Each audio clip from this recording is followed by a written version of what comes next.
Hi, this is the video for section 4.1 of A Student's Guide to the Schrödinger Equation. This one's about the Born rule and the Copenhagen interpretation of quantum mechanics. There are no equations in this section, so it's pretty self-explanatory, but I'm just going to hit the highlights of most of the paragraphs in this short section. The first paragraph deals with the fact that Schrödinger published his equation before people understood exactly what the solutions, that is, the wave functions, represented.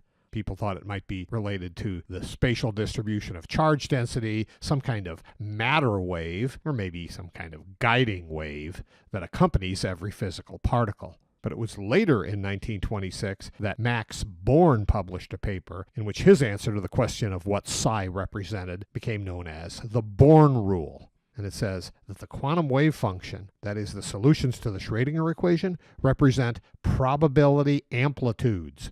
Amplitudes because you need to square them to get the probabilities, or probability densities in the continuous case, that a certain result will be obtained when an observation is made. Section 4.2 will talk quite a bit more about wave functions and probabilities, but the important thing to remember is that psi is now a statistical tool. It's not a physical wave in the sense of an electromagnetic wave or a sound wave. But that statistical tool is incredibly useful in determining the possible results of the measurement of quantum observables, as well as the probabilities of each of those results. So, the Born rule explains what the wave function psi represents.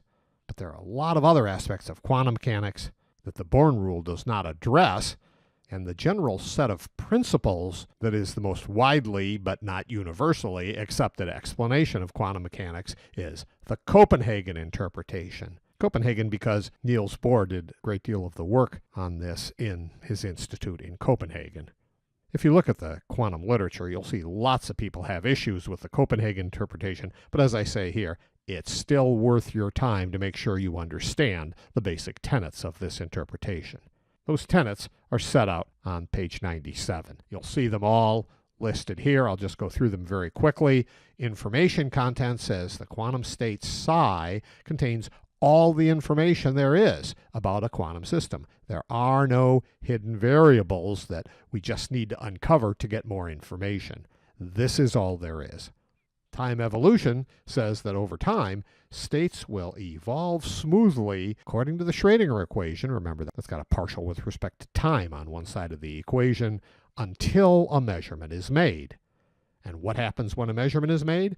That's the wave function collapse tenet, which says that when a measurement is made, the state collapses to an eigenstate of the operator associated with the observable that you're measuring.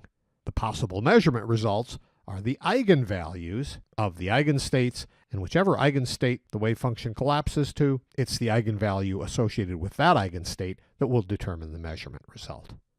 The uncertainty principle says there are certain observables which are incompatible, for example, position and momentum, and if they're incompatible, it means they're related by the Fourier transform, and that means you may not simultaneously know both of those variables with arbitrarily great precision. Great deal more about that later in this chapter. The Born rule we've already talked about says the wave function, specifically the square of the wave function, is related to the probability, and you can predict those probabilities by the amount of each eigenstate present in the original state. The correspondence principle says that in the limits, that is, when the quantum numbers get very large, the results of measurements of quantum observables must match the results of classical physics. And finally, complementarity says that every quantum system has both wave-like and particle-like aspects, and the nature of the measurement determines which aspect you'll see. So as I said, lots of people disagree with some or all of the Copenhagen interpretation, but it gives good results. That is, the mechanics works in that you can calculate probabilities of the various outcomes, and the correctness of those predictions has been repeatedly demonstrated by experiment.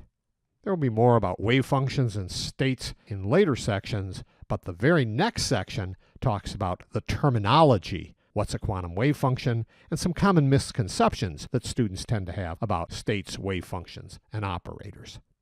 That's it for this section.